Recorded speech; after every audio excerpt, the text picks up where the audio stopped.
Good evening. I'd like to call this meeting of the Southbridge School Committee to order at 7 p.m. on December 10th in Council Chambers.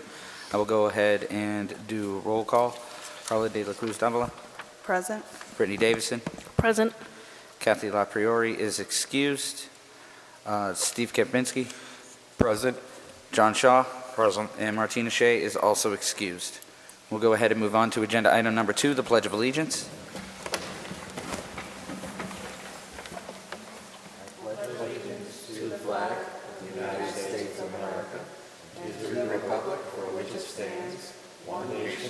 Under God, indivisible, with liberty and justice for all.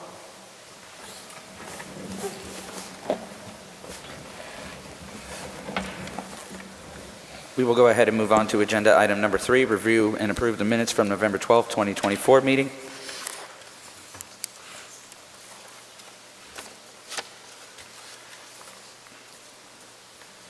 Does anybody have any corrections?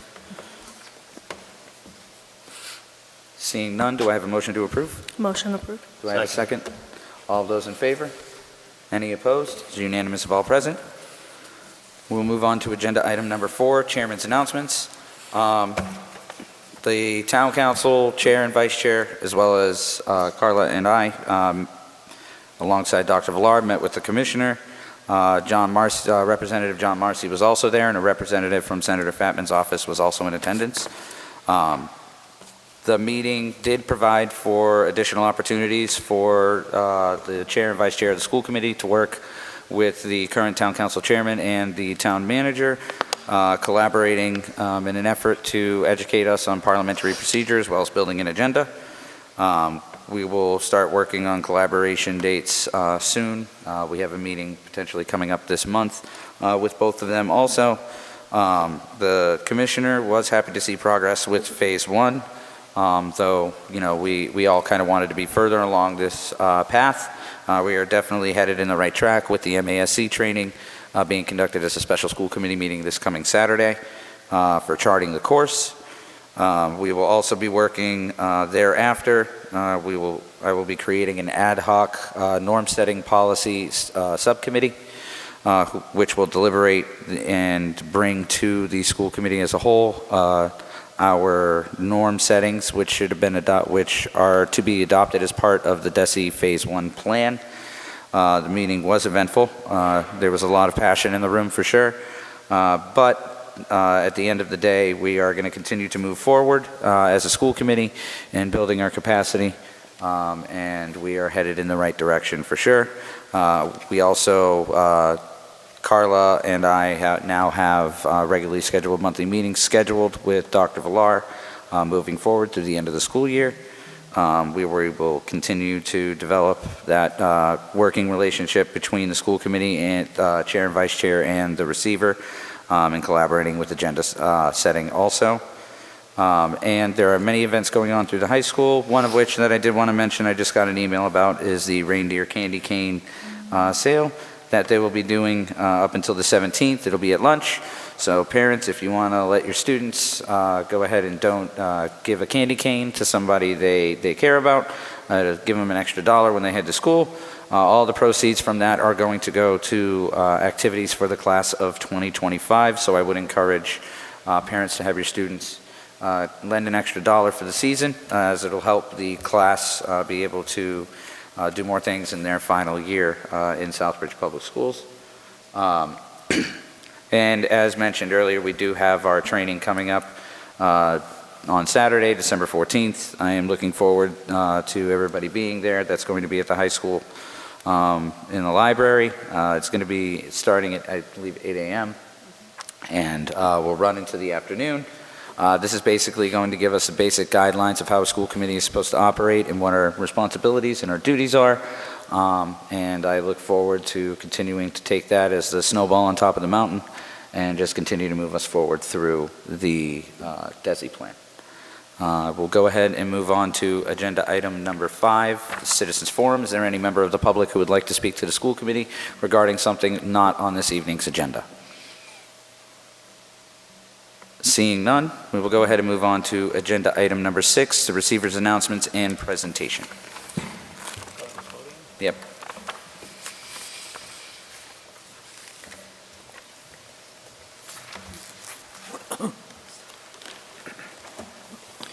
Good evening.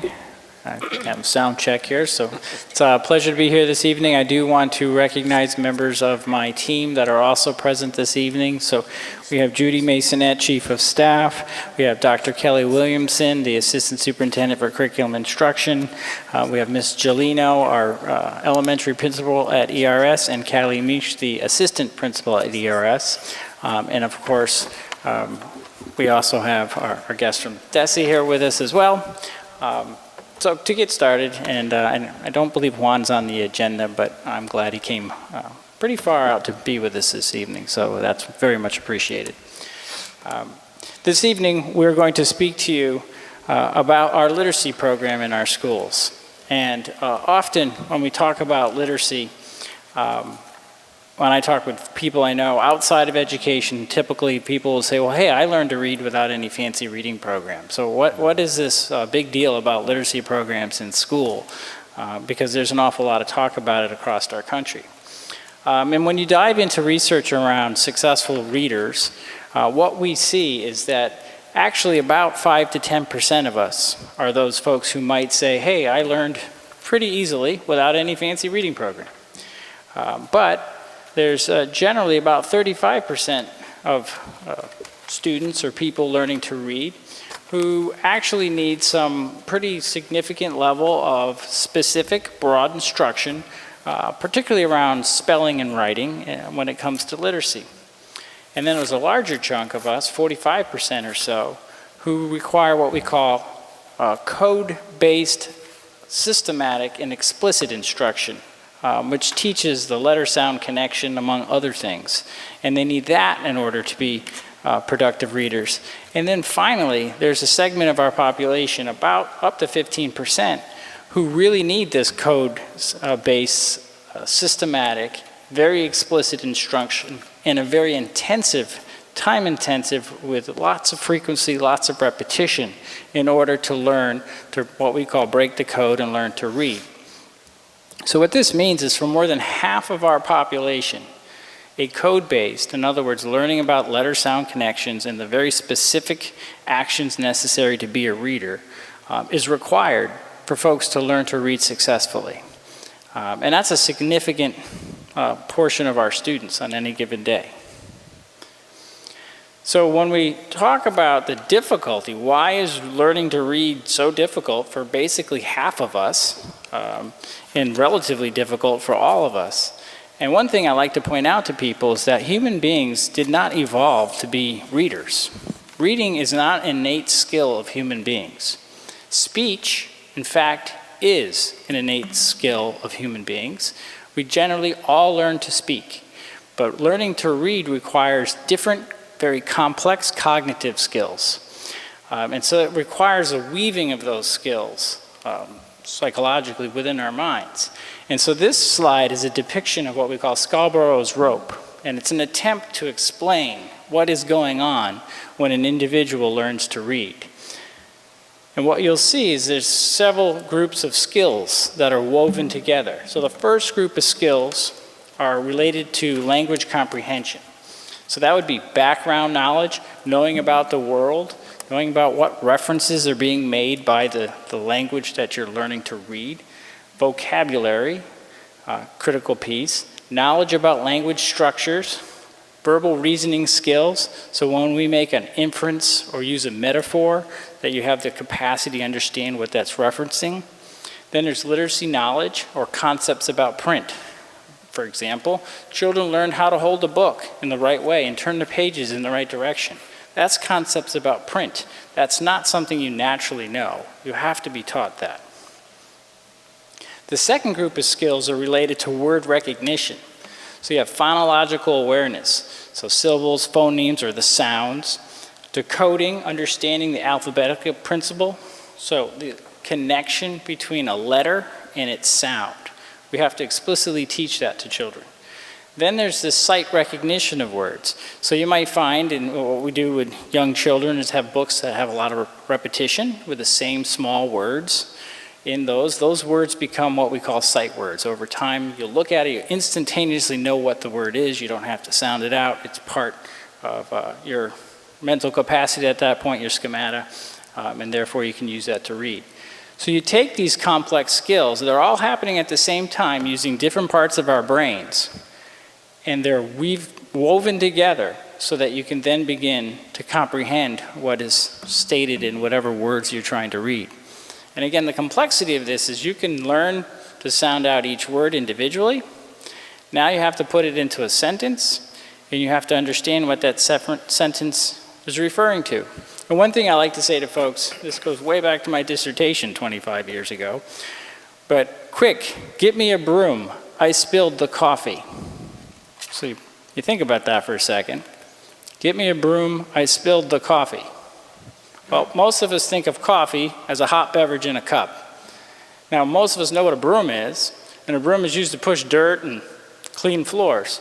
Why would you use a broom to clean hot coffee? Right? You wouldn't. Well, what if it was coffee grounds? Now you need a broom. If you don't have the life experience, you can't make meaning of that sentence. It just would baffle you. And it's just an example of having the ability to do that and bring that together. That's part of literacy instruction, giving kids that level of instruction to begin to understand things. So it's a very complex skill. So in order to efficiently instruct kids on these skills, we have to use assessment data to tell us where they are in these levels of skills. And so for us, we use a test called the DIBBLES, or the Dynamic Indicators of Basic Early Literacy Skills. This was developed quite some time ago now by the University of Oregon. And what it is a series of quick subtests that are given to children that can measure things like their phonemic awareness skills, their phonics abilities, their reading fluency, their vocabulary, and reading comprehension skills. And so these tests are given by teachers.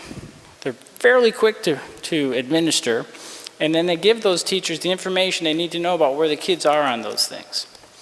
There's also an ability to take all of those test scores, and it gets rolled up into what they call a composite score. That composite score is a general prediction of like where kids are at risk, their at risk level. And it's very important, obviously, to predict where children are going to be. And for me, at my level, looking across instruction across many classrooms, seeing how are we progressing on that composite score is one way that we keep track of where we're at.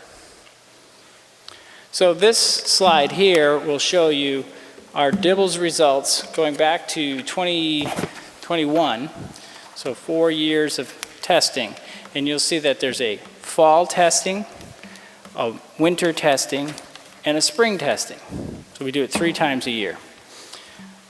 It's important to note that the benchmark, or the required score to do well on these tests, goes up mid-year, so that where you start at your benchmark, it automatically gets more difficult mid-year and more difficult as the year goes on. There's an expectation of growth on these very basic skills across the year. What these charts show us is that in our kindergarten over the last 3 years, and even including this year's fall assessment data, we are beginning to see a pattern where over time we have been dramatically impacting and reducing the number of students who are at risk in kindergarten grade 1. You'll see the next slide. But that has been dropping. And that is the result not only of, I think, really good leadership at the school, but the curriculum and the instructional approach that our teachers are utilizing in their classrooms. And so these DIBBLES scores are beginning to show some significant progress in our literacy. In grade 1, similar pattern. The interventions and instructional strategies that are in place are really beginning to have a practical outcome. Now you will notice that each year there are still groups of kids who are at risk.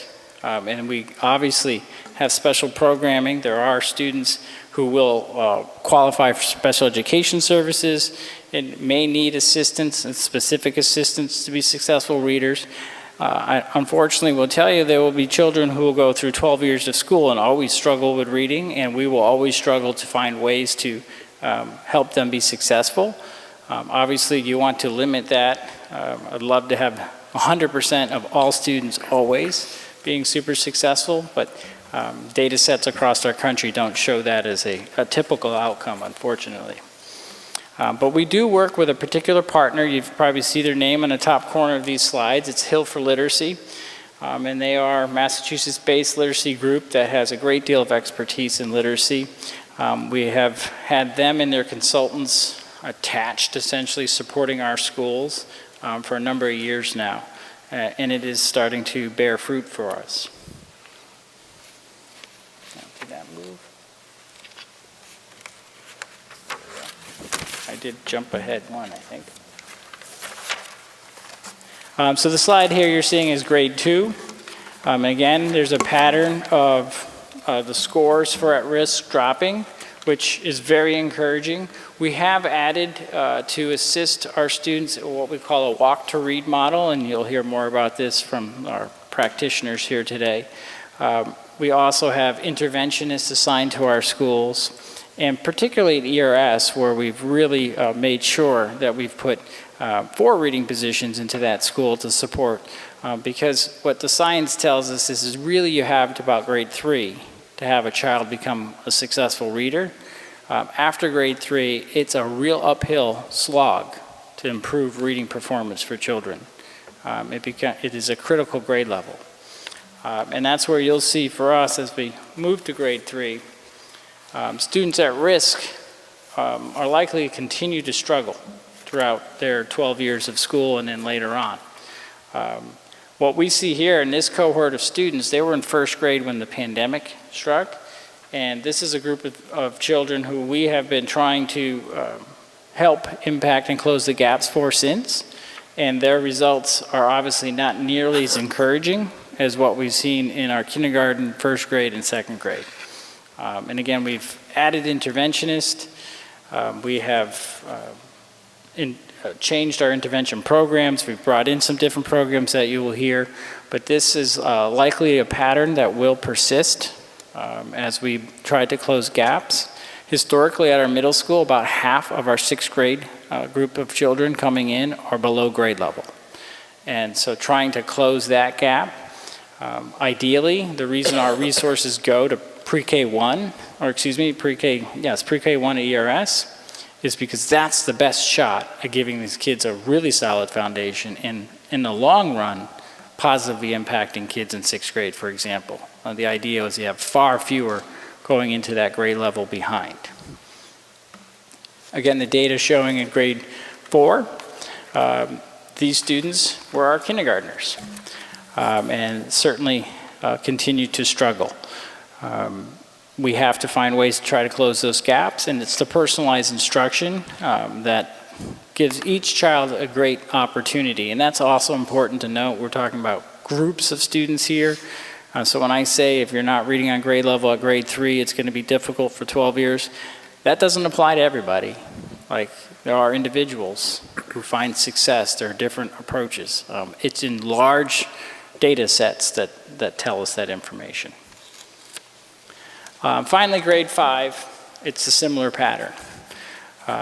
So we're doubling down on the strategies that are showing us progress in our pre-K1 school and really through grade 2, where we've dropped the number of students who are at risk and feel that that is going to help bring a future where we can come back and show you grade 4 and 5 at a much better rate of success. Instead of being roughly 50%, and even grade 5 this year is already off to a better start. But the concept is these are skills that take time to develop, and you need to continuously instruct as young as possible, and then as they get older, you have to change your strategies. It becomes a much more difficult slog. So at this point, I'm going to stop talking about high-level data sets. I'm going to introduce Dr. Williamson, the Assistant Superintendent for Curriculum Instruction. She and then later Ms. Jolino will talk to you a little bit more about what this all actually looks like in classrooms, which is probably more important. So thank you.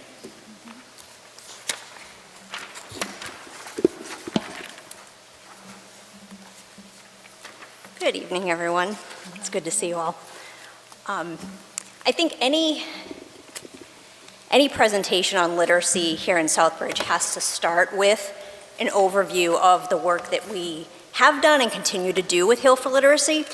I'm going to provide a pretty broad overview of our project with them, knowing that I'm going to get into some detail around these elements as we move forward in the presentation.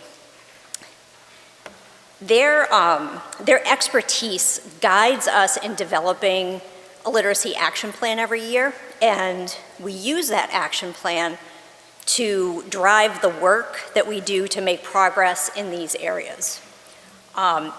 You can see by the graphic that it's the concept of leadership that really encompasses and supports all of the work that happens within those other areas. We meet with our partners from Hill for Literacy every month. The district team meets with them, and we look at data sets, we look at our action plan, and we discuss the progress we're making and problem solve around obstacles we might be encountering. And then we plan for the next month of support, based on the data that we're seeing and the observations that we're making in classrooms. An exciting thing that we added to the leadership structure this year is the district leadership team. So this is a group that involves district administration, building level administration, our literacy coaches, and teacher leaders. So this is an opportunity for all of us, representing all educators across the elementary schools, to have a voice in the literacy programming that we have here in Southbridge. So we've got that up and running, and that's been a really exciting addition to the work we do with Hill. The second element that we work on is tiered instruction, and what that involves is providing support and interventions for students who fall into that category of needing additional supports beyond that tier 1 instruction that every student gets in class every day. That's an area that we've made some significant growth in over the past year. Dr. Villar referred to the Walk to Read program. And I'll talk more in depth about that later on, but that's been an area that we've really made some strong growth. Clearly, literacy instruction is complex, and it is critical that we provide a variety of professional learning opportunities for our teachers so that they can acquire the skills to deliver instruction to meet the needs of our students. And so that's another area where Hill for Literacy provides a lot of support for us and for our teachers to have that continuous learning cycle happening. Assessment is also really critical, in particular to that tiered instruction piece. And so what Hill for Literacy does for us in this area is they provide a lot of training for our teachers around assessing literacy instruction, particularly around DIBELS. And they also guide our teachers in how to interpret that data and use it to drive instruction and make groups to support their students. The final element is an element that we have yet to implement. I would call it a coming attraction. It's something that we are looking ahead to do, and that's providing workshops for parents to help them understand what literacy instruction looks like at the school level and how they can support their readers at home. So that's something that we're continuously working with Hill to determine when is the best timing to offer those types of workshops. So the Hill for Literacy plan and that project is a really high-level overview of the work that we do for literacy instruction across our elementary schools. The rest of our program is really going to give you some insight into what literacy instruction looks like in our schools every day. To start, all of our teachers preschool through 5th grade use McGraw-Hill's Wonders program, high quality program that's really comprehensive in the resources it provides our teachers to provide literacy instruction for our students. All of our teachers, kindergarten through 5th grade, have these elements in their schedule for every day. So they have approximately 90 minutes for whole group instruction, where they are teaching the whole class. They're working on common learning targets, addressing common skills.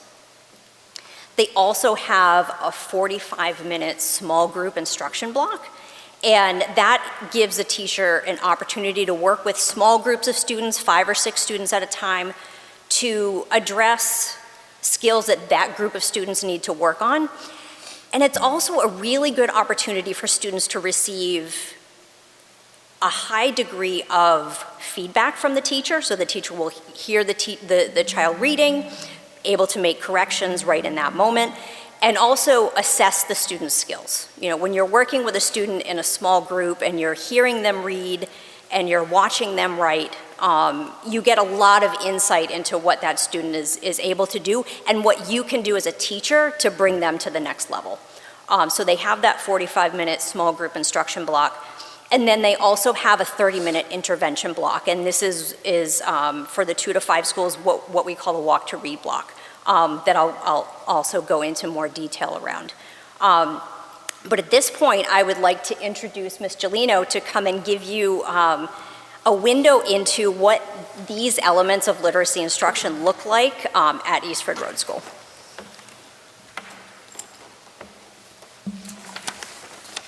Hello, everyone. Thanks for letting me talk about Eastford Road School tonight. It's one of my favorite subjects to talk about. Let me make sure I'm on the right one. Okay. We have 2 goals at Eastford Road School, and it's been our same goals for the past 3 years.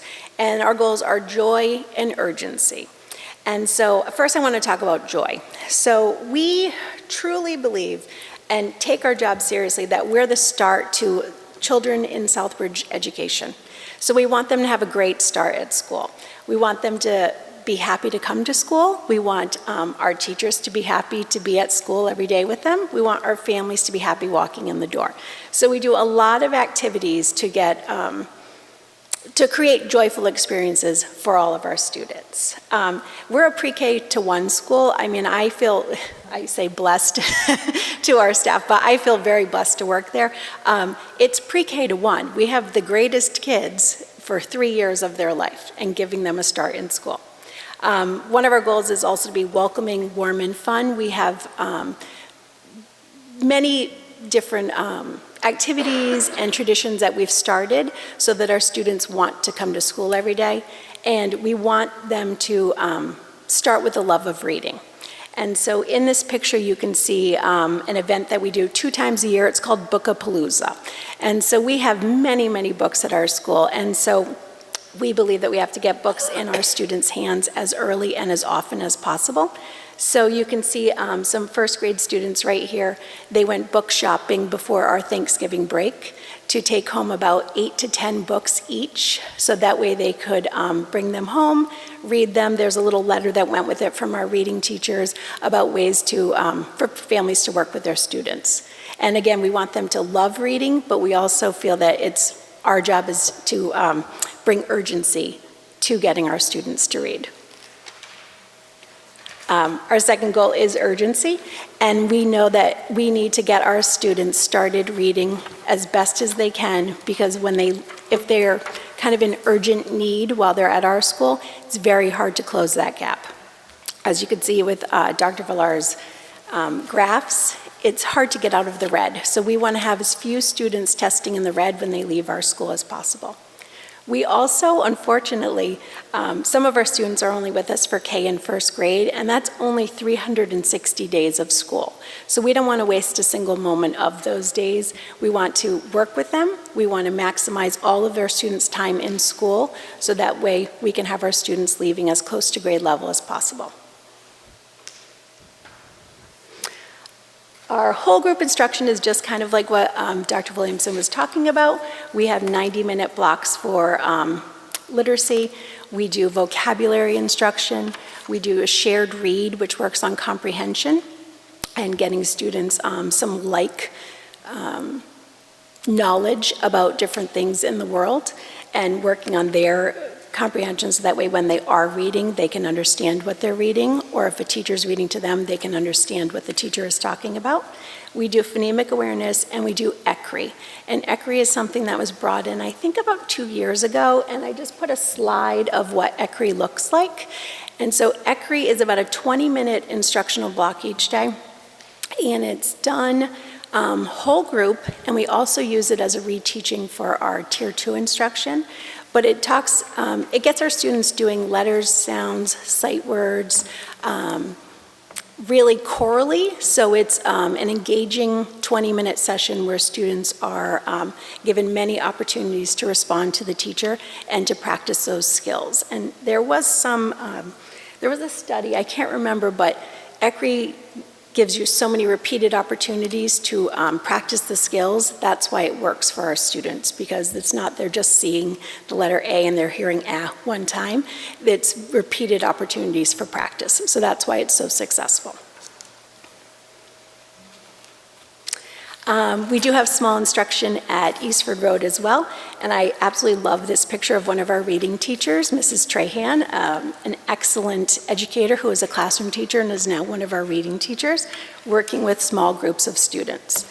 We believe that small group instruction at Eastford Road is where we get our biggest bang for our buck. When you can work with 5 students right next to them, seeing where they are, moving them to where they need to be, that's where we get to make the growth. All of our small group instruction is based on student formative assessment data. So we look at those DIBELS tests that we talked about earlier, see where students have weaknesses or where they have strengths, and that's how we decide who's in which group. We review those groups often, so that way students aren't stuck in a group that's not meeting their needs. So those groups change often based upon student need. And we also use iReady, which is our computerized adaptive program to practice skills. Something special that we do at ERS is we have a 55-minute block for our small group intervention. And while we're very fortunate to have 4 reading teachers and a reading coach, we push the supports into the classroom because we don't want to lose any time. And if you can imagine 180 kindergartners moving around the building to go to different rooms, that takes a lot of time. So we don't want to lose a single minute for our students. So we have worked out our schedule to push supports into the classroom. And so if you walked into one of our Care 1 classrooms, you would see probably 3 or 4 different groups going on at the same time where students are working with a teacher. And teachers are, seeing in that 55-minute block, maybe 2 or 3 of those groups. When we get through, January-ish, we really want to make sure that our students who are struggling the most are spending the most time with our reading teachers who have specialty in teaching reading. But at the beginning of the year, they are seeing kind of our reading teacher, an EA, an educational assistant in the classroom, and their classroom teacher. We've provided training for our educational assistants. We have an amazing staff of EAs at our school who really do an excellent job working with students, seeing where they are and pushing them to where they need to be. We have students, like I said, the groups are based on what do students need, and we're very fortunate that we do have, if you could see on those graphs earlier, we do have some students who are in the green and blue. So we don't want them to be, working on letter sounds if they're already reading at a 2nd or 3rd grade level. We want to make sure that their time in small group instruction is pushing them to where they need to be. We have 1st graders who are reading chapter books. We have students working in different groups where they're discussing books that they're reading. It's awesome. It's amazing. Small groups are about 5 to 6 students. And one of our interventions that we do, sometimes we have some students who need ECRI done again.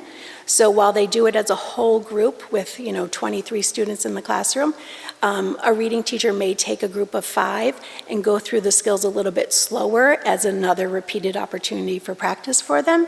We also have EIR, which is a new program that we brought in that works with what we're doing with Wonders, but it's a highly engaging reading program, which is just, another little piece that we're adding. So we have students in ECRI, we have students in EIR, we have students working in decodable readers, and we have students reading books at their level. So there's lots of different things going on, and that's why it's flexible, because we want students to get what they need.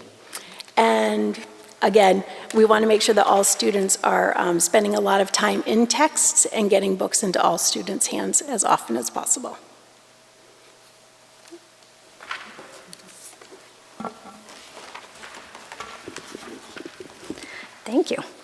I absolutely can attest to the fact that any visit to ERS, you experience joy and you see the urgency. It's such a great place to visit.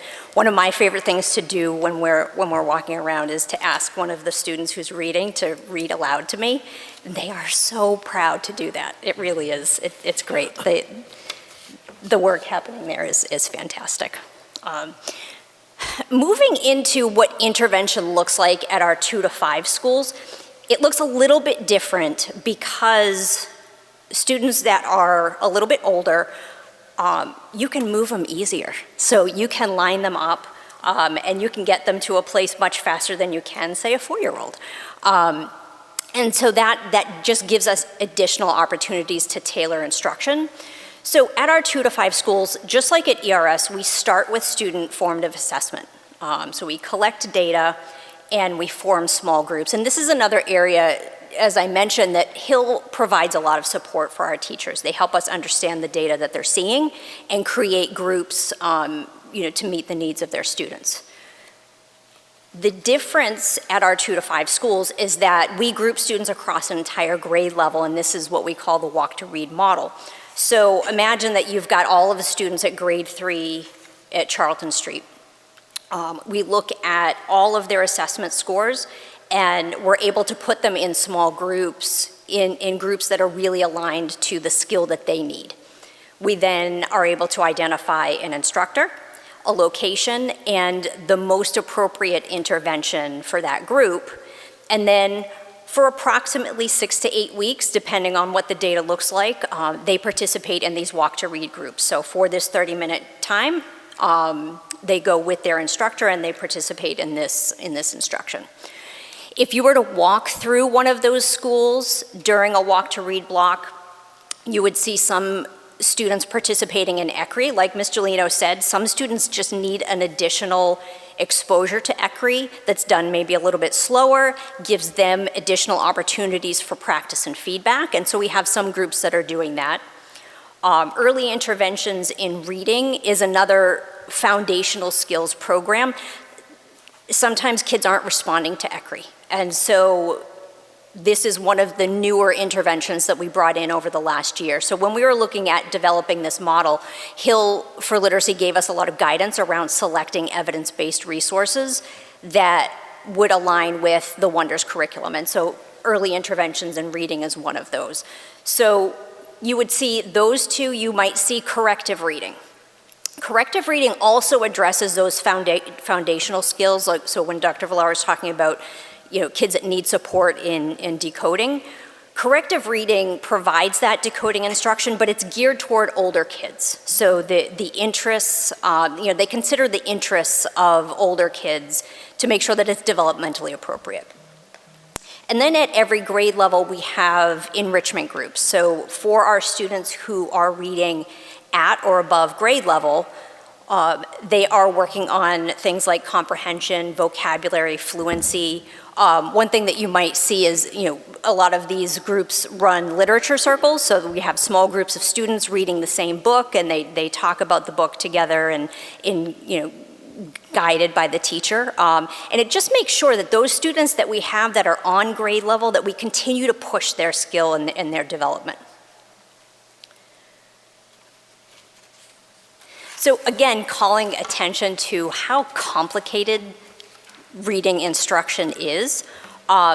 We have a number of ways that we provide professional development for our teachers. And it starts with the new teachers that we welcome to the district. So in the summer, we have 10 full days with our new teachers. And this year in particular, we had an overarching focus of helping them understand how to establish a positive learning environment. One thing that we know for sure is that kids thrive and they achieve better when they feel like they belong and their classroom is a positive place. And so we did a lot of work with our teachers in creating those optimal environments for learning. So the picture you see here are teachers actually participating in a morning meeting, which is a practice that all of our teachers use at the start of the day, and it helps to build that community. Within those 10 days of professional development, we also had sessions around how to implement the Wonders core curriculum. And then for our K-2 teachers, they had direct instruction from Heal for Literacy around implementing ECRI as a whole group. Another thing that the Hill provides for us is science of reading training. Any teachers that have been with us for a few years, they were able to participate in this training live with Hill. As we onboard new teachers, one thing that the Hill has done is created on-demand asynchronous courses around the science of reading. So this allows our new teachers to learn what our teachers learned about the why behind the practices that they use for literacy instruction, but it's on demand and it's asynchronous, and so they can do it at their own pace. For all of our teachers at the elementary level, we also have ongoing professional development that spans the entire school year. For our Wednesday early dismissal days, Heal for Literacy joins us for 2 of those Wednesdays every month, and they work on primarily implementation. So the focus this year has really been for those new interventions that we're using around walk to read and small group instruction at ERS. They look at student data, so how are students responding to the instruction, and they look at the teacher observation data to see how well the teachers are implementing the instruction, and then they provide professional development to support those teachers. Part of our work with Hill for Literacy also includes coaching that is on site twice a month. So each of our schools has a dedicated Hill for Literacy facilitator, and they implement the coach the coach model. So before they visit each school, they make a schedule with the principal and the literacy coach, and they decide, which rooms they're going to visit and plan some debriefing sessions. And then oftentimes the principal is joining them for these visits, and they all go to rooms, they do some observations of instruction, and then they're able to talk about what they're seeing. And what this does is really helps calibrate all of us around what high quality literacy instruction looks like. And then across the district, I think it's important to note the staffing that we have to support teacher development in literacy. Every school has a dedicated literacy coach. As we mentioned, ERS has 4 reading interventionists. We also have an interventionist at each of our 2 to 5 schools.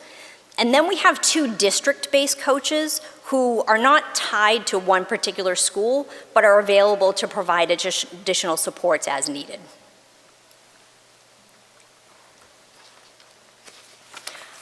Another support structure that we have developed, and this is really over the last year, has been what we call guidance documents.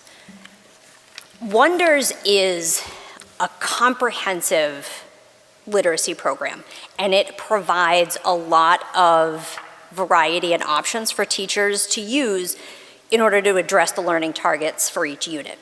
And that's a really good thing, but it can also be really overwhelming for new teachers who are new to the field or new to using Wonders. And so not last summer, but the summer before, we had gotten feedback from teachers that there was just so much in Wonders that they were trying to do it all, and it was taking a long time.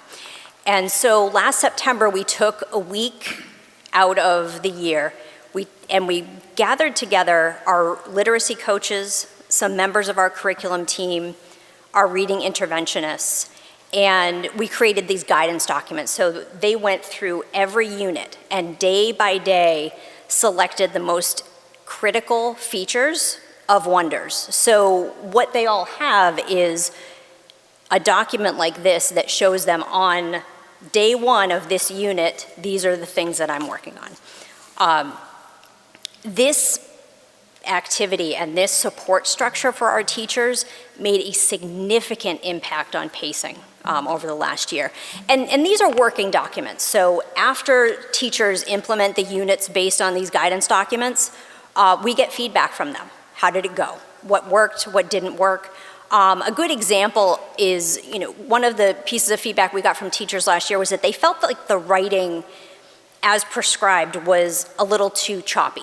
And they thought that it would be better for students to do some brainstorming, do some drafting on consecutive days. And so we updated the guidance documents to incorporate that feedback. And, at this point now in December, teachers are finding that it's a much more cohesive way to teach writing.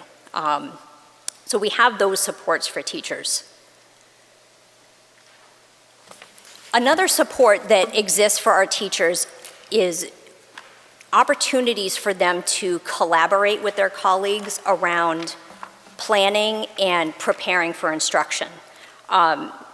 If you think back to the slide I just showed where you have essentially a lesson plan for a day, there's a lot that goes into taking that and then turning it into being prepared to actually execute that instruction. And the opportunities that our teachers have to work with one another and talk through what that instruction looks like in practice is incredibly valuable. Every week, each grade level has a common planning time. And that is a time when the entire grade level gets together with either an administrator or a coach, sometimes both, and they get to do these planning activities and thinking through their instruction for the week ahead. Teachers also have daily common prep time. So if you think about grade 2 at West Street, one class is going to art, the other class is going to music. All of those teachers have their prep at the same time. So that's another opportunity for them to work together on their planning. Sometimes they're looking at student work. Administrators and coaches are available at those times to support teams if they want. Quite a few teams take them up on those offers a number of times a week, to have that additional support. And then finally, the observation and feedback structure that we have for teachers is something that really helps to move their practice forward. One of the things that research shows us is the more time that administrators spend in classrooms and then working with teachers to improve their practice has a huge impact on student outcomes. And our administrators are really, really spending a lot of time in classrooms, watching instruction, celebrating the successes that our teachers are having, which are a lot, and providing them with supports when needed. In addition to the building level observation and feedback, the district administration walks through the school. So myself, Dr. Villar, and Ms. Maisonette, every week we visit every single school. And we go into a number of classrooms, we observe the instruction that's happening, we collect data, and then we meet with the principal. And we're able to hear what is the principal working on with teachers, and we're able to calibrate on what we are seeing and compare to what they're working on. So this is something that our administrators are really good at, and we're really seeing a lot of teacher progress based on the feedback they're receiving from their building leadership. So in closing, I want to thank you for the opportunity to highlight this work and shine light on the work happening in literacy across our elementary schools. I'm sure that as you've visited schools, you can see how hard your educators are working, and they're having a really good impact. They're really impacting our students. So I'm sure that you're as proud of them as we are. So I will now turn it over to Dr. Villar for questions. Thank you.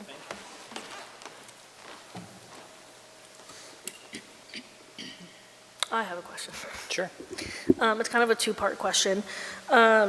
So if you look at the first page that has the graphs on it, the first set of graphs, are those first set of 3 correlated with the second set of 3 on the second page of graphs, if that makes sense? Yes. All right, so the way these graphs work is there are 3 columns for each school year. Yep. So and that would mean it's largely the same kids in each of those 3 columns, right? There could be ins and outs, kids transfer and all. When you go to the next year, like if I go to this next slide, it may not be the same kids. I mean, there are going to be many kids who progressed, again, but so it's not what we call matched data sets. It's a different year, different class makeup. And again, it's those 3 tests each. So it's impossible to, from this set, track an individual. This would just be masses of kids. Yeah. So that we don't do a correlation between those scores. So I guess maybe if you could elaborate a little more on what you're trying to understand from the pictures, maybe I can be better. Yeah, so my question, the second part to that question is it typical between like the end of the spring to the beginning of the fall for there to be like an increase in the red area? Yes. So, you know what, from the beginning of the school year, generally you're going to see your worst results, right? Because there should be, no matter what we do with teaching reading, there should be progression, right? Like kids do typically get better. Like there have been plenty of school districts across the Commonwealth, across the country that use some pretty antiquated instructional models. You might have heard of a recent lawsuit here in the state where folks are actually suing the publisher. Those models still produce some results, right? So it's just like, how can we get the most results, right? So every time you begin the year, you're probably your worst data set, and it should get better by the end of the year. But what I find encouraging in these data sets is if you look at, like, particularly kindergarten, first grade, comparing the 3 years of data sets, knowing they're different groups of kids over 3 different years, but it's similar curriculum delivery, similar school, all that, our results are getting progressively a little better. And that's what we want to see, right? Okay. Again, this is big picture. It's, these are not MCAS scores. This is years away from the skills required to be measured in that type of assessment. This is a very, very small set of skills that are being measured, the critical skills. But these tests are really, really good for teachers. Right? This gives teachers information on how to better teach reading, whereas like grade 3 MCAS results, they don't give teachers much information about how to better teach reading. Right? It tells you where the kid is, but it doesn't tell you all these specific skills and how strong they are or how weak they are in those skills. The other thing I would point out to people is you can be very weak in some skills and still learn to read. I'm actually one of those people. Like when I go into the kindergarten classes, sometimes I feel like I'm failing the test, right? Like I was not taught the way kids are taught to learn to read. And there are some aspects of the language I'm like, I don't got it. So I had to learn to memorize a lot of words as I got older, right? So there are always stories of people who've learned to read despite maybe not having all the skills. Those are outliers. So we're just trying to make sure our program meets everyone's needs best as possible by using all the data possible. Thank you. Sure. Does anybody else have any questions? How long have these practices for literacy been implemented for? So when I started here in Southbridge, that very first year, we changed from Fontes and Pinnell and some other publishers' approach to literacy to a model very similar to this, and it's evolved. So we've gotten in the last 3 years or so. When did you start now? 3 years ago? So we went into overdrive when Kelly took over at ERS. One, she added really sharp leadership with focus. They spend a lot of time in the classrooms, which is a necessity. And we also then added the extra reading staff. So between leadership change, program design, and more support staff is when we started to see better results. It also helps that we're out of the pandemic, right? Like that was not a good time. But the general approach is about 6 years. So have the kids who've been through this program been measured to see that there is an appreciable difference in their outcome beyond these first couple of years? Well, and it's funny because now we got this wave. But yes, well, you might recall we've had some pretty good, strong scores at the middle school. And that we've seen some improvement there. We're also now getting anecdotal information from teachers in grades 2 through 5 that students, they are finding there are more students better prepared. Because the other side of these graphs that's really important, we've been fixated a little bit, I tend to do this, on the students who we need to find a way to reach. We've really increased the percentage of kids who are above grade level. So there's a whole chunk of kids that are thriving now under this model that many weren't prior. So I'm very optimistic, particularly again, the last couple of years of our middle school has shown some improvements that this is going to pay off. So yeah, I think there will be more direct evidence, but there are certainly in grade 8 last year, 7, and even 6, we're seeing improvements. So it's starting to pay off. So what convinced you that Hill for Literacy was the best choice among literacy companies? You said you switched from a previous company to this. Yep, we actually, at one point, we were working with I'm trying to think what their first name was, Momenta, but do you remember Massachusetts? The name, they changed they rebranded to Momenta. We briefly worked with them. They were using a similar approach to this, but just didn't have the, I guess, consultant capacity that we needed. Hill for Literacy is rather large, and so they were able to assign us a consultant to each of our elementary schools. So we actually have folks dedicated to the schools. The approach that they're utilizing has actually been studied. The University of Connecticut, there was a study called CK3LI, which showed demonstrably outcome improvements using this approach across the 26 alliance districts in Connecticut, which are the lowest performing school districts. So that was a pretty influential study, and Hill was part of that work. So there's strong research base, locally even, that supports their approach. Nationally, University of Oregon and others, most of this work is well documented. How old is that data now? Would you say 10, 12 years? CK3LI probably goes back to 2011 maybe. So. Were there many modifications made to our specific needs of our town versus the populations of the schools that were tested to create these results?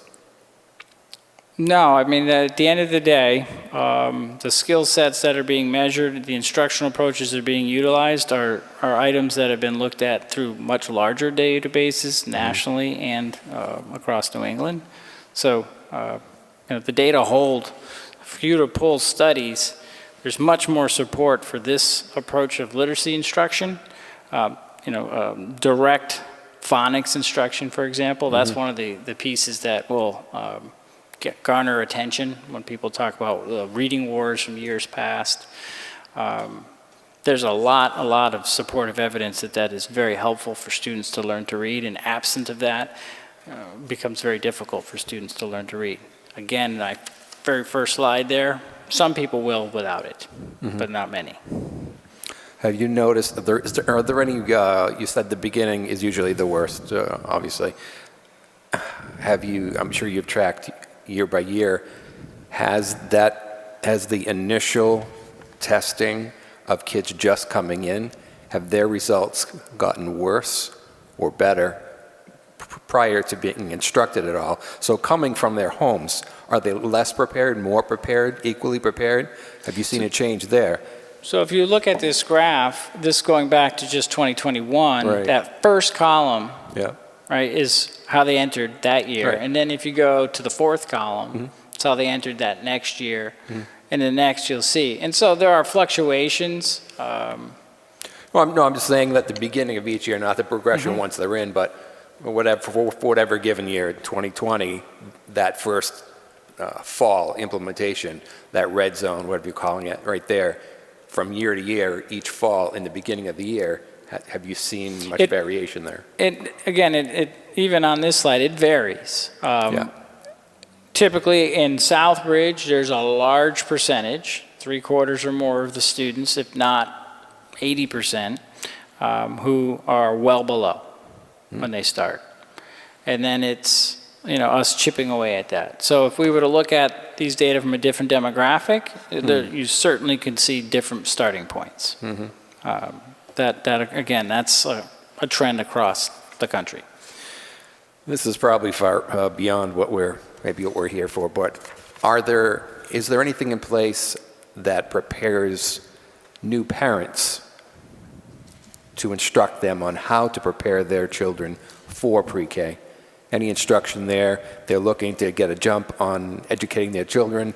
What should we do? Where do we go? Rather than starting cold and doing nothing, and school having the lone instructional authority to bring a kid up to, instead of bringing them up from such a low point. Obviously, if they start higher, generally speaking, I'm sure they'll increase proportionally. Yeah, so, I mean, there are certainly, I'm aware of programs that have existed in other places. I remember one place I was at where books were actually brought to the home when the child was born, right, to kind of foster the idea that you need a print-rich environment to help foster literacy in the household. We mentioned that, you know, we would like to help our parents learn how to better support their children at home and figure out ways to present workshops that. I just saw results of a community-wide needs assessment that was done. I know that we haven't delved into it. Looking at, you know, how as a community can you do support. I know Head Start does a lot, reaching out and supporting families with children on literacy. It certainly would behoove all of us to figure out ways as a society to help families begin that approach with children right away. Some families are better prepared and equipped for it, and others are clearly not. And yes, the more language skills, the more literacy exposure children have at a young age, the easier all of this is, for sure. And so ways we could solve that would be great.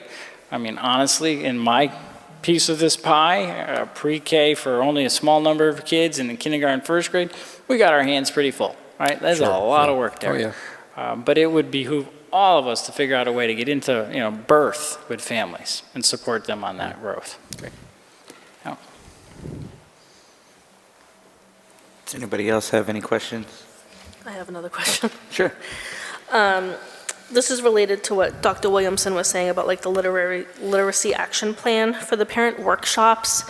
What is that going to look like? And do you guys have like a date for when that's going to start and how you're going to engage the families in those? I certainly will let Dr. Williamson chime in. I'm not familiar to a date yet. It is something that we have long seen a need for. And again, part of it is our own internal capacity has just been, we've been building, but we're pretty confident now that one, we have the right leaders in place, we have some really good literacy coaches, some stronger teachers around this, and so we feel like we can begin to project out. I don't know if you have additional comments or thoughts. Yeah. So we don't have an exact date for that coming attraction, but I do think there's something that we've started this year that I think is going to start to explore this.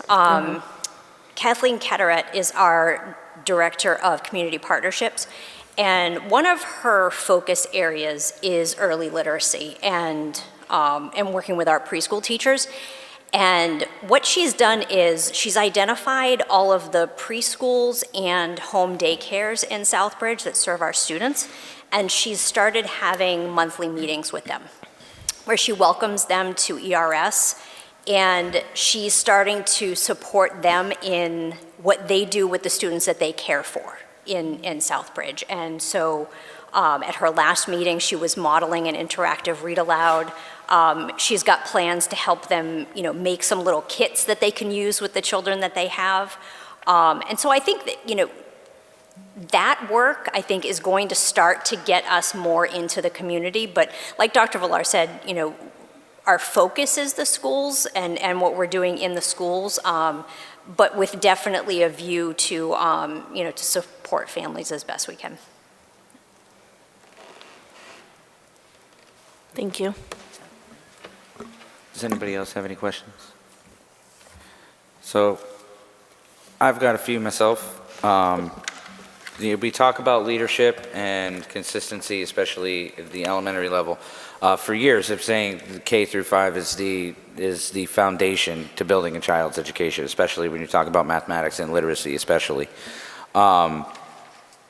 Just consistency for the students as well as staff is key to making sure you have proper implementation of the Wonders curriculum, which has been around for a while. I remember when my son was in school, in the elementary school, can't talk, he was using Wonders towards pre-COVID. What are we looking at as far as the staff turnover specifically with English teachers in K through 5? Is that, I know we have staff turnover is just a national issue as a whole, but in that elementary, especially for English, are we maintaining the staffing there? Has it been pretty consistent over the last few years? So for us, staff retention is a significant challenge that we've wanted to conquer. And I've always said it comes down to, first you have to have a stable leader in the building, right? The teachers don't actually work for me. On paper they might, but they see their principal every day, right? And so that's the person they form the relationship with. And if that's not going well, if that school environment and climate doesn't feel supportive, then you're going to lose teachers. Like, that's part of the issue. The other side is, honestly, we need 100% from our teachers to be successful. We have 90% high-need students. That's a very difficult student body, right? There's a lot of challenges there. So there's a lot required of teachers. The amount of training that we provide is astronomically higher than any district you can find around us. I can guarantee that. That cuts well for us, and it also works against us, right? We're a great training ground. You can come here 3 years, get trained up pretty good, and go somewhere else. And so that's a challenge. We recently negotiated our new teacher contract, trying to find a way to make it more attractive for those at the top of the scale, and the teachers are quite pleased with where we ended up, and I think it was a good deal for the district and good for our teachers, and so I think that's going to help retain teachers. Our biggest challenge last year was Charlton Street School, and so this year, I think 9 out of 12 classroom teachers are new in the building, and I'm really happy to say it's going rather well. So we collect data on their satisfaction, and it's much improved. You might recall we have a new principal at that school who comes to us from Providence and has some experience as a principal. He's a strong leader, and that makes a difference. And so I'm feeling very good about the direction of the school. At West Street School, Marilyn Stella was the associate principal. She's been in Southbridge 25 years, I think. And she took over as the leader this year, and we were feeling pretty good about that staff. And ERS has been our champion of staff retention, and I think it has a lot to do with the positive, urgent environment that they're trying to create. So things, I'm going to knock on wood, but there are good people leading every one of our schools, and I can go up to the middle school and the high school. We get quarterly staff survey data, and it's all improved. So our leaders are doing a good job. They're supporting their teachers. Our culture teams are doing a good job supporting our teachers so that they're not frustrated. They feel supported. So I'm hopeful that we're going to have a really good retention year. I think we've got a better competitive contract. The data will prove me right or wrong. And unfortunately, that data lags a whole year before the department will give us the result. But it definitely feels better. So I will say, as a testament to ERS, Ms. Trahan was my son's kindergarten teacher. So the fact that she's still there, she was great. And I saw a lot. I do remember seeing a lot of improvement in his literacy skills through kindergarten. So she was effective. And I do want to, I guess I will call her out on that. She was a very, very good teacher. I remember her fondly. So does Taliesin. So my second question is, with the Wonders curriculum and tying this in, how does that tie in with the dual language program that we've been running in the elementary system for quite some time? Yeah, so the dual language program uses the Spanish version of the Wonders program. And we've been working very hard to make sure that there is a good partnership between the English language side of the dual language and the Spanish language. Those teachers have to work close together. And essentially the way it works is, you're going to instruct in the content in one language and continue instructing the content, but now you're using a different language, right? And so that represents different instructional pedagogical challenges for teachers. And so providing them the training and time to make sure that happens. So that's well in place. Ironically, just met with the person who's directing all that, Dr. Ortiz, today, and we were just discussing how confident he feels in our K through 3 as really doing a very good job with that work of working together as partners, and that he was focusing more on some of the difficulty with the higher grade levels and making sure that they're able to work as seamlessly as what we're seeing at ERS in particular. So we're also extending that program into high school in the upcoming year. So looking at how to do that, staffing is going to be our major challenge. Finding licensed people who can speak both languages is very difficult. So that's another challenge when we talk about staffing. But overall, we continue to focus on supporting the program. The outcomes when we look at student measures have been on pace with our English language program. They're not outpacing it dramatically, but they certainly aren't underperforming either.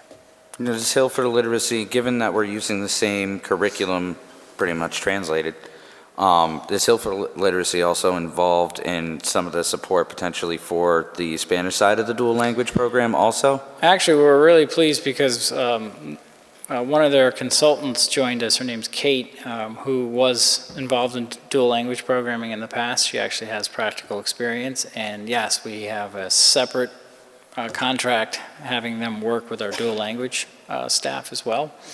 So that's like a nice addition that they were able to add for us. Because having, again, skill set is really important. And, you know, it's not widely, it's no longer not easily to find dual language. There's quite a few of them, but it's not, you know, the same as finding English language teachers. So the fact that they have a consultant who's excellent, we took advantage of that right away. Also, we were talking about the parent workshops. You stole my question, by the way. The timeline on the parent workshops was one of mine. It was my number 3. But with in that question, you talked about in your answer to that question, you talked about realistically getting books to kids at birth. And I know resident of Cole Ave, WCAC's Head Start program, also where Early Head Start funnels out, and I know Early Head Start helps 0 to 3. Working with early intervention also.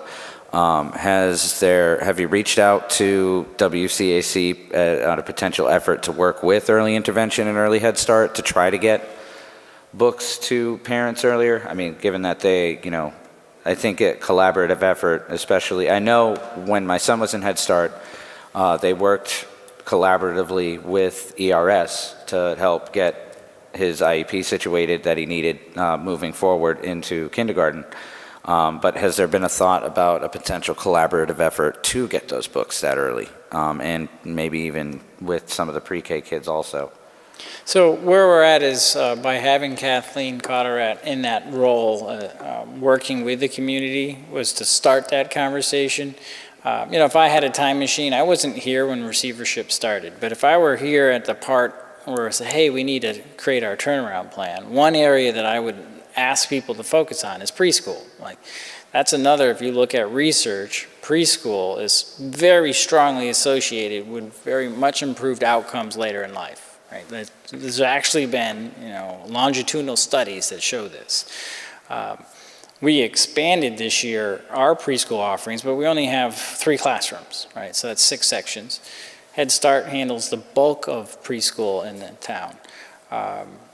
So partnering with them and partnering with home providers is our next best option, right? Because we don't have the space to run preschool, even if I had the money, which I don't, but if I did, where would we put them is a huge question mark, given that we have our own school construction problems. But partnering with them, bringing them in, talking with them, Kathleen is forming those relationships. We're also looking at potential grant funding from the state about those partnerships. The state is also saying, hey, is there ways that you can partner with preschool providers and, for PD or support structures? So there may be funding for these things. But our first step was, let's get someone out there pulling people together. And so she's done that kind of like a little tornado this year, is out talking to a lot of different people. Will that turn into programs like books to families who have newborns? Yeah, it's all possible. It's going to be about finding funding. That's always the major challenge. Like for early childhood in general, just getting the money to have the program is a big, heavy lift. But I would be an advocate. If there's a way to do it, we should, because it absolutely will pay off. All right, and the last question I have, when we talk about developing leadership within the staffing, and then, we as committee members, we also try to develop leadership within our community.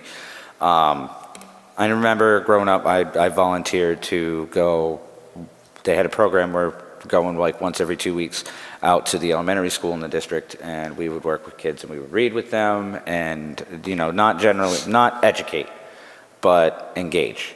So do we have those opportunities for high-performing high school students to potentially be involved and engage in reading with the younger kids and show, because to be fair, if you have a younger sibling, you have a 5-year-old in kindergarten, and then they see their 17, 18-year-old brother or sister come to ERS excited to read, that will send wonders. Not only, your teachers advocating and saying reading is fun, but the brother going, yeah, it actually is kind of fun. I'm going to come out here and do it. That means a lot for younger children. Do we have those opportunities for the high school kids? So our high school kids, we do have a small number who work in our after-school program in the 21st century.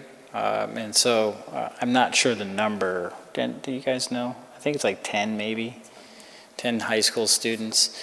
So they're actually employed. It's, again, a state program that allowed us to do that. And they work as supportive aides in that program. We're hoping it inspires them to become educators, right? Like try to get a foothold into that. I know we have reading days where guest readers come down. I'm not sure if high school kids have done that.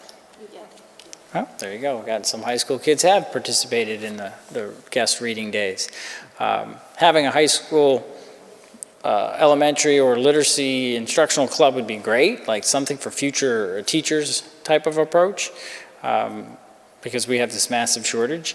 In our early college program, you might recall we received early college designation, so we now work with QCC and we're developing career pathways. Education could be an opportunity. So through that program, there will be internships. And so there are opportunities for nursing and different technology, but we're hoping that we can grow, high school student opportunities in our community. In our own schools, of course, would be one place. Finding placements for kids is the critical part when you start doing that kind of like job share thing.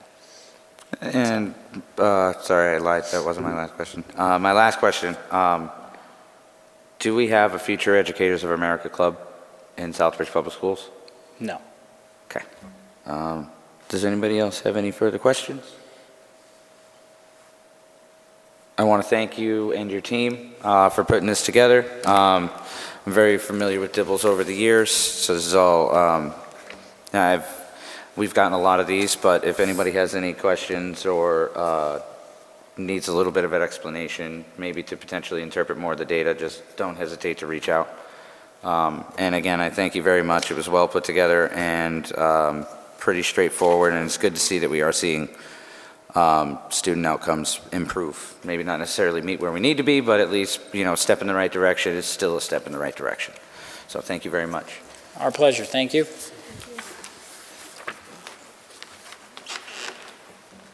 Moving on to agenda item number 7, discuss the nomination of a CPAC liaison. Carla, Member De La Cruz and Member Davison have been heading, representing the school committee and engaging the community and trying to have parents want to engage with the CPAC. So I will kind of begin the discussion with Ms. Davison just to explain what a CPAC is and what potentially what the liaison is responsible for. If I'm remembering correctly, this is something that was reviewed with, that you were reviewed with at the conference you went to in November? Okay. Yes. So a CPAC is a parent-run group that focuses on children in special education, focusing on like policies, things that the students may need in the school.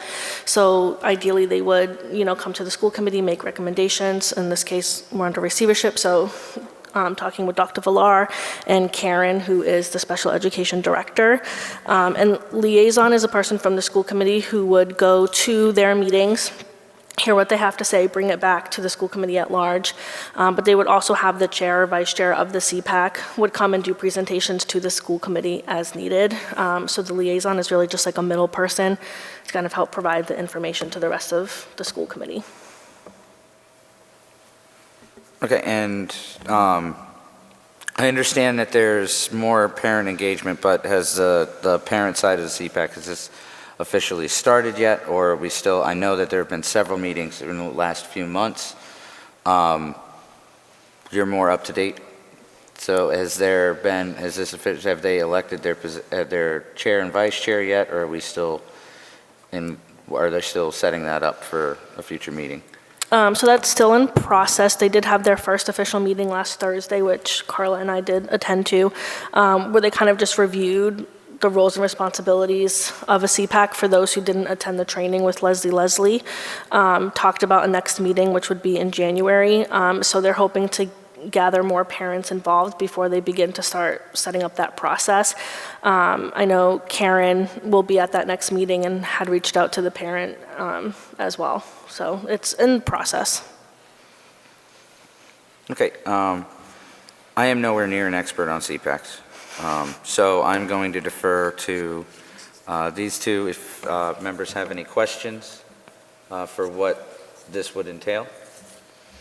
Well, I have a question on that, is when do they meet, or what time of day do they meet, or whatever? So that's up to the parents to decide. I know their next meeting is January 13th at 6. A location is to be determined. But once that happens, they'll be sending out a flyer, sending it to Karen. There was also another representative from the school there, Rachel. They'll be sending it to her to email out to the parents and stuff as well. So once we have like a location, I'll share the flyer with everyone. Any other questions?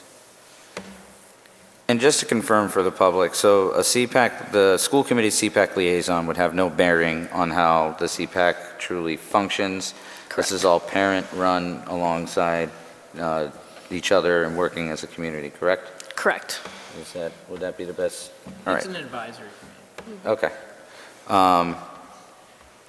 So, special education is near and dear to my heart. I have family that has special needs. I have a child who's on the spectrum that lives with his grandmother down in Georgia, so that's special needs education is near and dear to my heart. Community engagement has been near and dear to my heart since I began this venture as a school committee member. So I would like to, if with the committee's permission, I would like to entertain a potential nomination for a CPAC liaison. Obviously, given that this is a strictly communication between when the CPAC, when it's officially chaired and engaging in their proper meetings in their settings through their norms and how it's supposed to operate according to Mass General Law, to start communicating back with the school committee. So do I have a motion to nominate a member, to open up nominating for a member as a CPAC liaison? So moved. Do I have a second? Second? All right, all of those in favor? Any opposed? All right, it is unanimous of all present, and we'll go ahead and open up nominations of a school committee member to act as a CPAC liaison. Once a CPAC liaison is chaired and beginning their meetings in accordance with MGL. I would like to nominate Brittany Davison. She has been going to all the meetings, has been speaking with parents, have been doing already a lot of the communication, so I would think she would be the perfect candidate to become the liaison. Do I have a second? I'm completely surprised by this election, just to let you know. It's not what I was expecting, but okay, I can go with that. Yeah, that's good for me. Thank you. All right, so I have a motion and a second. Do I have any other nominations? Seeing none, we'll go ahead and take a roll call vote to elect Brittany Davison as the school committee CPAC liaison. Carla De La Cruz Davila, Yes. Frank Kepinski, Yes. John Shaw, Yes. and Andrew Murch is a yes. It's unanimous of all present. So, congratulations. Thank you. Once that CPAC is chaired, obviously, we would like for you to be able to engage and communicate with us regularly, but also communicating as necessary, with the district also, in coordination with proper administration and through Dr. Villar's office. I think this is a great opportunity to establish a three-way collaboration between school administration, school committee, and school community. And it's very important, and I'm glad that you've been acting with the passion that you've had for special education. And again, if there's any questions or anything like that, as far as what that would go to, please reach out to either us or Dr. Villar or Karen or Juan, just to make sure that as a liaison, you're still acting in proper accordance, because this is a big task, I think. So I'm excited to see where you take it from here. Moving on to agenda item number 8, the discussion on progress meeting expectations outlined in DESI plan to build school committee capacity. Before I extend this out to the other members, part of this was also with Carla and I met with the commissioner this past Friday. We are about a third of the way through officially with phase 1, with more of these actions in the coming weeks. Between developing the norm-setting policy that we are to approve, hopefully January. I would like to see that body bring something to the school committee. And then with the charting the course training, which is also necessary. And then come January, our first meeting, Carla and I's first regularly scheduled meeting with Dr. Villar and his administration will also begin. So we are on the pathway to ending phase 1. We will have a meeting again in February with the commissioner to update. Hopefully, Juan Rodriguez, DESI's representative for the Southbridge School Committee, will be able to report that we have done all of the expected action items for phase 1. And again, I will reiterate that meeting was, there were definitely things to pull from that meeting in ways that Carla and I can be productive on, honestly, me more where I need to step up. And I think that it was a necessary conversation. I do think there was a lot of passion in that room. But, at the end of the day, everybody seemed to agree that we need to continue to move forward and that we are still moving in the right direction. We haven't fallen back and we've made decent progress, but more to come for sure. So I'll go ahead. I think I started here last time. So I'm going to go this way and start with Ms. Davison. Okay. So after our last meeting, I had emailed Dr. Villar to set up a meeting to kind of discuss what was mentioned. So at that meeting, it was Dr. Villar, myself, Carla, Frank, Juan, and Karen. I think that was everybody that was at that meeting, where we discussed, he provided a slideshow and gave us more information on the High Roads program, and we discussed the steps that parents can take for filing a complaint or if they had any concerns, which I thought was really helpful information to have, considering what was mentioned at the last meeting. I went to the CPAC meeting last Thursday. Martina and I emailed Tracy Novak to talk about budgeting, and so she had mentioned setting up a second training for us when the fiscal year 26 budget comes around, so that will be really helpful. I've had continued conversations with Councilor Marchetti and Rivas about our progress, things that we're doing. Myself, Carla, and Andrew also met with Chairman Scott Lazo, where we talked about our progress. Carla and I will be doing a presentation next week at the town council meeting, just again to provide an update on what the committee as a whole has been doing towards these action steps and to help reach, a different audience. And then we're in the works of scheduling trainings with the town manager, Jack, and Lazo, from their experience that they've had, which is something that was talked about. at last Friday's meeting. And then this Friday, Carla and I are going to the middle school for a tour. The end. Your turn. Brittany summed it up. We work as a team very well. That's not necessarily a bad thing. Moving over to Mr. Shaw. Any update? I have no questions on it. All right. Yes, we did have, along with that meeting, Brittany so eloquently relayed to us. I can just say whatever Brittany said is good for me. Follow the pattern. No, we did go on the tour with Dr. Villar and Ms. Shea. Since I haven't been in that building since I was 8, it was much larger than I remember. So 53 years and a lot of construction had a big impact on me. So I was probably unduly impressed not with the building, but I know it's falling apart, needs all these other things, but from my experience. But it was good to see, it just seemed very organized. I'm not an educational expert, hadn't been in the building for ages. Did see a couple of things that were of concern building-wise, so that was good to see. But assessing where you are is certainly the required step to move forward under any conditions, whether they're good or bad. So it seems like that is being taken care of in an expedited manner at this point, at least to prepare us for what options we'll have to choose from. And just a little bit of confirmation here, since we have you here at this meeting, would it be fair to say, it's just a matter of public record here, would it be fair to say that every member of the school committee, except for myself, has visited a school with you and your team? Yes. And that there has been an increased collaborative effort to meet with you from members as opposed to previous years? I have not had a number of meetings, no. But we have, at least everyone's gotten out to see a school building. There's been a couple meetings. We certainly need improvement in collaboration. All right.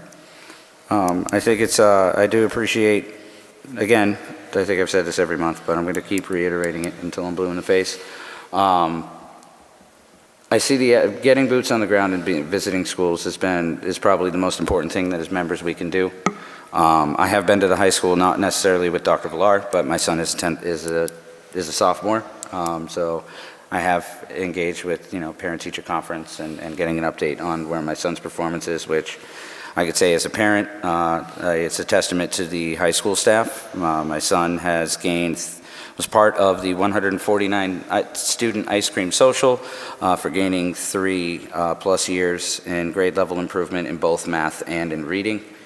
That's a testament to, I know this was primarily K through 5, but just to add, again, an appreciation as a parent, that's a testament to what making up the gap for the students that unfortunately were out of school for the pandemic, making up that gap all the way into the high school. That's great. That's a great sign that we are moving forward academically, obviously, but still, again, a lot more steps on the marathon.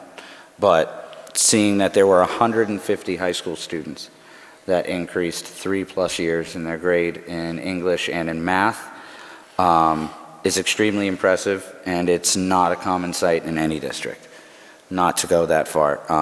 And it is a testament to the staff that are there, that are working with our students independently, and collectively is hopefully, as the years continue, the MCAS scores will improve, because for the time being, that is still the almighty assessment and student performance.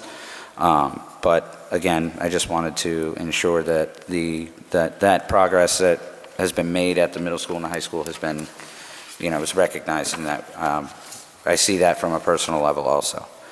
Our next regularly scheduled meeting will be January 14th, Tuesday, January 14th, 2025 at 7 p.m. in council chambers. And just to remind the public, this coming Saturday at the high school, at the library, 8 a.m., is a special school committee meeting. The agenda pretty much is solely MASC's charting the course. This is an open meeting to the public also. MASC has encouraged us to let the public know that you can attend. It's a great learning opportunity for us, but I do appreciate MASC's encouragement to getting the community involved in this as well. I think it's very important that if you have the time and you can make it out there as a member of the public, that you do. Yes, we have to learn, but I think it's important also that the public learns the basic fundamentals of a school committee. So that way, any questions on basic functions, since our school committee's been remiss in our authority for the last 8 years under receivership, a lot of those questions will be answered, and it also kind of outlined the expectations of what a school committee is supposed to do on a basic level. Each district has its own intricacies. Each school committee has its own intricacies. However, but that's the base. This charting the course sets up essentially the basic guidelines. So I would encourage any member of the community that is available to attend. I do hope to see some counselors there also, as a personal note. But that is this coming Saturday, 8 a.m. at the high school in the library. With that being said, One more. go ahead. Yeah, Dr. Villari just mentioned something about collaboration. What does that look like to you? Because I don't see what that is. I see it more as if there are meetings with us, you telling us what's going on. I'm not sure if the collaboration is just for us to be in person with you, or is there give and take, or just give or just take? So what does that look like to you, the collaboration part? Sure. I think if you look at the plan that was laid out and adopted by this committee and approved by the commissioner, it kind of is based on building trust in the first year, right? So we need to talk more. We need to sit down and have less formal conversations where you can learn about the schools and I guess essentially talk to me and or some of my staff and pick our brains about why we do certain things and how school works. I appreciate the chair being really open about improving his role. When I was superintendent in prior roles, conversations with the chairman of the school committee, maybe daily, sometimes meeting 2 or 3 times a week. That's just the reality of that role. Now, I'm not the superintendent, and we have a ways to go, but that is what we should aspire to, is that type of partnership where we're constantly communicating. As superintendent, it would be regular to meet individually with members of a school committee on a fairly regular basis. Not only you get to know each other, you get to know what is important to the member of the school committee, why they ran for the school committee, what parts of the school they want to know most about, and then helping them develop an understanding of what and why we do things. And then prior to meetings, there may be key votes. A superintendent would then provide the committee with more information about those items so that they can be informed as they make decisions. That's where we have to work to. There's a lot to get there, but that's what the plan is designed to do, and that's why in each of these meetings with the commissioner present, I speak about building trust, because it begins there. It begins access, right? You might notice I brought a whole bunch of people here. That, for me, is I'm trying to trust and work with the committee. Bringing different voices, giving opportunity to hear from different people, get different perspectives, not to be the Wizard of Oz where they're like, who's behind the curtain? Well, there's the curtain. That's the direction we need to head in. And that's what I'm hoping the committee will choose to do. And I feel, based on some conversations, that we are moving in that direction. So that, to me, is a positive outcome. So. Hopefully that answers your question. Thank you. Yep. The meeting is 8 to 2, right? Yes. So with that being said, and I do appreciate you asking that question and us getting a pretty good guideline, it's definitely things to add to the list for our New Year's resolutions. So with that, do I have a motion to adjourn this meeting and the last meeting of 2024? So moved. Do I have a second? Second. All those in favor? Any opposed? All right. 4 yay, or 1, 2, 3, 4 yay, 1 nay. That motion passes, and we are adjourned. Everybody, we'll see you in 25. Nate.